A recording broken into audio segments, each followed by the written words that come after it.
de Cristo sea cubriéndonos a cada uno de nosotros. Tú le diste al hombre la inteligencia para hacer esto, pero tú eres el Dios que todo lo puede.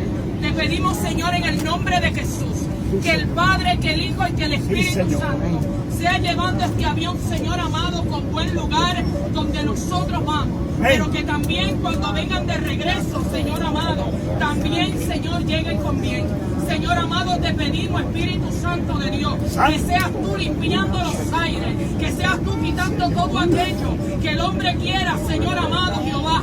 Tú eres el único que puede, tú eres el único, Señor, que lo que el hombre quiera hacer, tú eres Dios. Y tú eres, Señor amado, que conoce el corazón de cada uno de nosotros. Mira, padre de familia, hombre, mujer que hay aquí, que cuando este avión te mande mensaje, que el ángel de Jehová nos lleve con bien, en el nombre del Padre, del Hijo y del Espíritu Santo. As for the safety of you and those around you, thank you.